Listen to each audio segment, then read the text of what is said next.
Welcome everybody, this is Jason and the name of this week's workshop is Slots, a Spacetime Odyssey. And this is part 1, Breaking the CRES. So this is a workshop about slotting. A lot of people are unfamiliar with slotting. It's kind of one of the more advanced things you can do. But I will try to make it as beginner friendly as possible. So let's have a look. What are slots? Slots are nodes or fixed points that they're just glued to the CRES. It's like a point that you add to the CRES. The Sims 2 game recognizes 3 types of slots: container, effect, and target, which is kind of like a routing slot. Like if you want a sim to go to the object, that would be a target slot. We're not really going to focus on the other 2 types. We're going to focus our attention on containers for this workshop. What a container does, essentially, it just holds something. Whether it's an OMSP that you can pop a sim into, or just a deco slot like on a coffee table or an end table, that is a container. How do you add slots? So Maxis objects are not intended to be modified. Adding nodes to the CRES, which is the top tier resource of the scene grab, is risky. It can completely break the object if you're not sure what you're doing. So before you start, always back up the original object and then proceed with caution. To add the slot, 4 resources must be coordinated. That's the CRES, the STR, the OBJD, and the slot. So how does that look? So you've got the slot resource. This is the resource that tells it what type of slot it is and how an object or a sim can be added to that slot. The slot talks to the OBJD. The OBJD tells the slot which tile it's supposed to be enabled on. So if you have a multi-tile object, you're going to have multiple slot resources. And then the slot also talks to the STR, which is the text resource. The text resource tells it which bone name corresponds to which I9 in the slot. And then the STR talks to the CRES. The text for the bone name should correspond to the name of the node in the CRES. So this is going to be a 2-part workshop. For now, we're going to focus on breaking the CRES. In this one, we're going to add the bone names to the STR. So to get started, you would select the text list or the STR in the resource tree, and then look for the one that ends in 90. It should have a name like model bones or something to that effect. And then we would select that one in the resource list. Then to add each slot, in this example, I'm just adding 2 slots, Deco Slot 1 and Deco Slot 2. We first click the Add button, and that's going to give us a line of text. Then we select the line in the plugin, and we change the name in the text window. And we do that for both slots. We commit and we save. Then to add the nodes to the CRES, this is the tricky part. So we select the CRES in the resource tree, and then once again in the resource list, we go to the tab that says Edit Blocks. Then in the block dropdown, we're looking for one called C Object Graph Node. We select that one from the dropdown. With that block selected, we click on the Add button. Since we're adding 2, we just click that button twice. Now, if you notice at the end of the block list here, the last one ends in 15. So the ones that we're adding would be 16 and 17. Then we move to the Content tab. You should see the blocks that you added as new nodes in the Content tab. So you go to the Content dropdown, and then we would start with block 16. With block 16 selected in the dropdown, we go to the Object Graph Node tab, and then we change that to Deco Slot 1. Then we would do the same thing. We would select 17 in the dropdown, and we would rename that Deco Slot 2. We go to the CRES Hierarchy tab. Okay, so where would be a good place to plug in these 2 slots? We need to find a parent node for these 2 slots. So in this case, we've got the standard coffee table slot, which is node 6, is a child of node 4. So node 4 would then be the best place to plug in the 2 deco slots. So we go to node 4 in the block dropdown on the content tab. We go to the C transform node tab. That way first. And then second, we click add. In this case, we click add twice to add the 2 lines. Unknown 1, this is going to tell this node that the child node, that specific child node is enabled. So we need to change that from 0 to 1. And then in the child index, we would add the child node tab. So in this case, I added just 16 and 17 to make sure that these are child nodes of node 4. So then we commit, we save, and then this is the important part. We would select any other resource in the resource tree, hop back to the CRES, then go back to that CRES hierarchy tab and make sure that the child nodes are connected correctly. Now, to find the coordinates for those specific slots, there's some new information for Milkshape, and we will cover that in the practical part of the workshop today. But in order to do it the old school way in Blender, we would just import the OBJ right into Blender and then select the point, either the vertex or the face, where we want to add the slot. This is a different version of Blender than what I normally use. I use an old school version called 2.64, but the principle is the same. You look for the coordinates of that slot. For example, here the x is minus 0.1. And in this case, it's a little bit tricky to understand, but the x and y in SimPE are backwards. So if it's a negative value, for example, this x coordinate is minus 0.1, we would enter it as a positive value in SimPE. So 0.1 without the minus. The y is the same thing. The value is 0.842. So in SimPE, we would add it as negative 0.842. Once we found the coordinates, we bounce back to SimPE. We select the node that we want to edit, and we just change the coordinate values in the translation. Now this one, because it's a corner shelf, I wanted the rotation to be a little bit tweaked too. So I entered 1 for the Z because we're rotating on the Z axis, and then a 45-degree angle.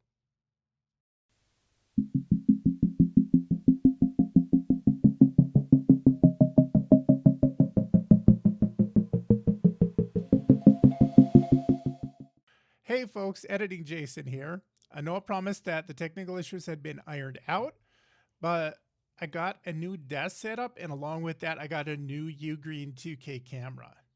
So all of the scenes that are recorded with the camera, for some reason, even though I have SteelSeries audio, and I have the only audio input source as SteelSeries audio, for some reason it was picking up my desk mic and my camera. The Ugreen has the dual microphone, and so it was all echoey. And so I resolved the issues, but I wasn't able to salvage a lot of the recording. I will do a Q&A at the end, just like I did with the last video, but for the most part, yeah, it's just kind of messed up. I promise for reals this time that the next workshop, I will have those issues ironed out.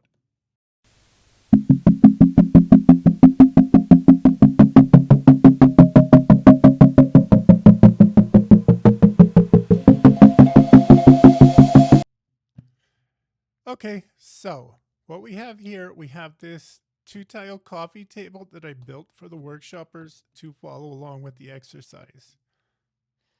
What we need to do is add deco slots to it. So the way that we go about that, we export, And I'm just going to export that right into the slot workshop, right over the one that says bitchin' coffee table. Now, to determine how many slots we need and where we need them, we crack open Blender, and I use this absolute dinosaur of Blender called 2.46. So let's delete the default cube. And we import. And we go to desktop, and we go to slots workshop, and we grab that bitchin' coffee table. Just like that. And then we look at the front view.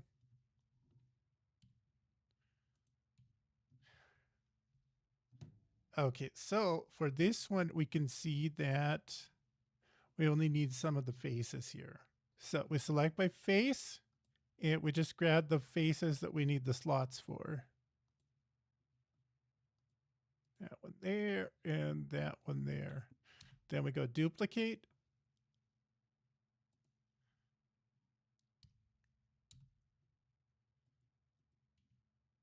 Then we go Control I to inverse, and we delete all of those extra faces. Then we go A, convert to quads. Then we select these three, and we just go subdivide. So we need to slot this. Where are we adding slots? We're adding one here. We're adding one here. We're adding one centered for each of the little squares, and we're adding one centered on each of the big squares below. So essentially, we've got this one plus center. And then we've got 6 more. Though that's 8 total on the top on the right side. And then we've got 2 below on the right side.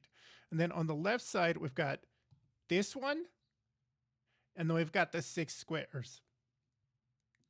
So let's get started. So first we need to correct the current slot, the one that's in the coffee table, because we've got a different height. So we go N, and the little coordinate window opens, and we just zip it over here. This is a little bit different on newer versions of Blender, but I think the hotkey N is still the same. So now we select the CRES in the resource tree, the CRES in the resource list. We go to the CRES hierarchy, and we look for the coffee table slot. That's this one here. Just click on that in the hierarchy. So we can see X is 0.049, but in SimPE, it's backwards. So we need to change that to minus 0.049.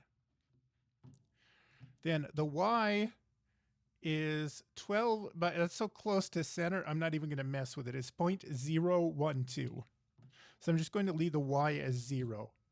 And then the Z is 0.466. So we do need to change that because it's a little bit lower than the standard Maxis coffee table. We commit. Okay. And then in addition to the slots, the coffee table slot, we need to add a total of 16 more deco slots.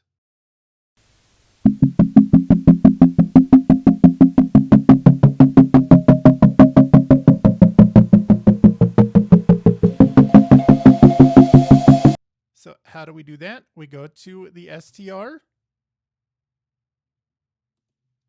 and we look for the one that ends in 90. That's this one here. It's usually named something like model bones. So to that STR, we need to add 16 lines of text. So in the plugin, we just select the bottom one here, and then we add. Now I'm going to rename that one Deco Slot 02 because we already have the first slot. And I just copy that a whole bunch of times. And then we change the next one to deco slot 3 and the next one to deco slot 4 and so on until we get to deco slot 17.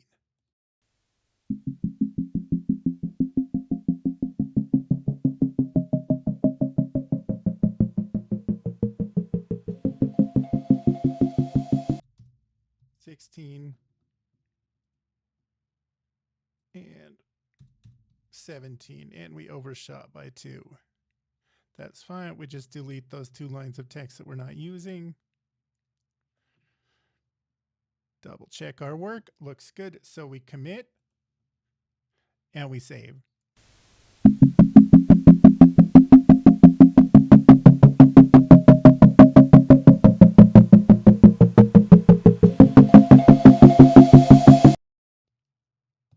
Okay, so we've added the lines of text. Now we need to go to the CRES.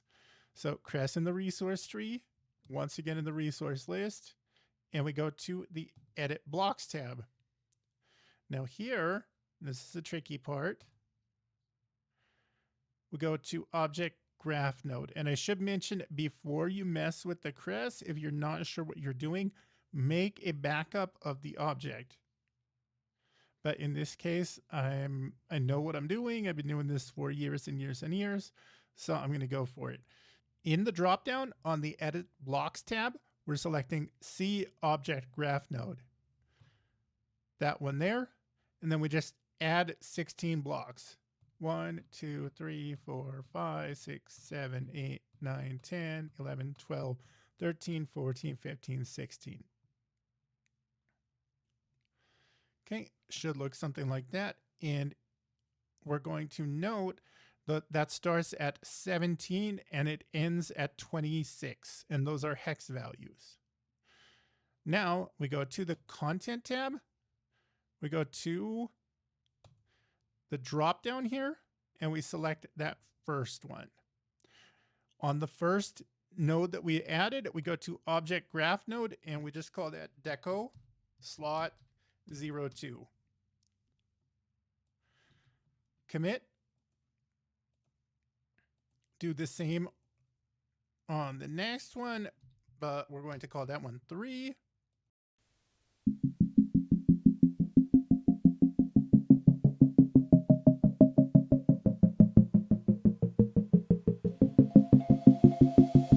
It's deco 09, and I think I lost my place. That's fine. What we do, if you lose your place, just commit, then bounce to a different resource, in this case a TTAS, then bounce back to the CRES, and that should refresh your list. So if you can see 2, 3, 4, 5, 6, 7, 8, and 9 are all named correctly, and we just need to name the rest.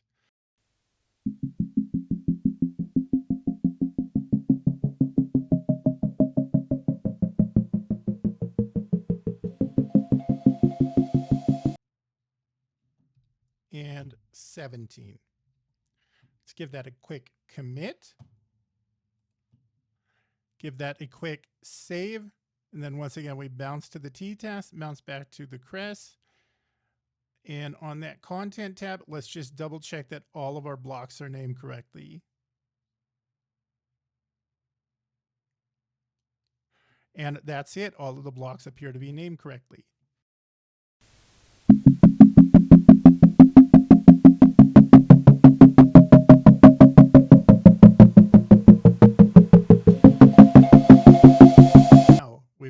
We've named all of the blocks. What we need to do is tie them into the CRES hierarchy. So we hop over here and we can see that there are no blocks except for that coffee table slot. The coffee table slot, that's node 7, is tied into the parent here, which is 5. So that means that node 5 is a good place to tie in all of those deco slots. So we go to Edit Blocks. And once again, we double check. We're going from 17 to 26. So back to the CRES hierarchy. Let's double click on node 5. And in the C transform node, you see these 2 child nodes? we need to add 16 there. Well, hold up. Let's not get ahead of ourselves. So we add 1. That 0, 1, that means that it's enabled. So that if it's set to 0, the child node is disabled. Just make sure that it's enabled. And then we need to add 17. And then we add 18. Then we add 19. And here, this is a tricky part. We make this 1A. Remember, these are hexadecimal values, and we're going from 17 to 26. So we have to add 1A.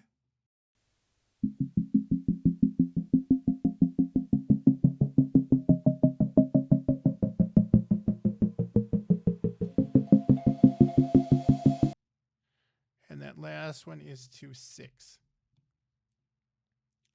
Commit. And then we're going to give it a quick save. Bounce to the t-task. Bounce back to the CRES. And then let's have a look at that CRES hierarchy. Now you can see all of these deco slots are now neatly tied into block 5 or node 5 here.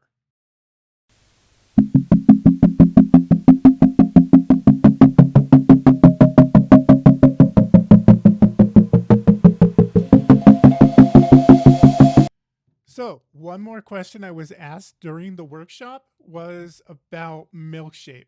You can calculate coordinates with Milkshape, but it's a little bit trickier. And this is based on information from a tutorial by P. Forrest. So I will go over it right quick. In order to calculate coordinates in Milkshape, you will need a plugin. It's called Extended Manual Edit, and I have left the information in the resource post. So let's crack on. So we go to Edit, Vertex, Extended Manual Edit.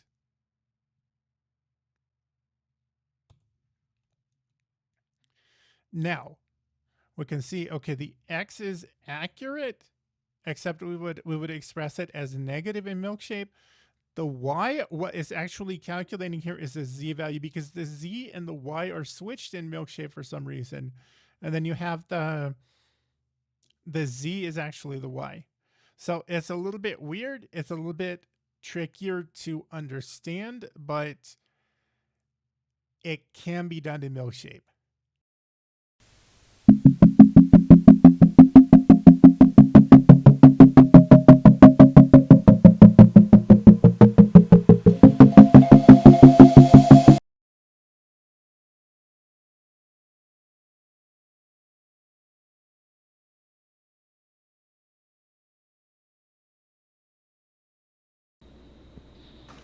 When you are in edit mode, you just need to select the vertices like you did on your version. And then if you have a collapsible menu that you can use the N key to make it show the coordinates of the vertex that you just selected, or the face or the edge, depending on what you selected. Oh, so it's really similar. It's just the interface is completely different. Yes. Oh, good to know.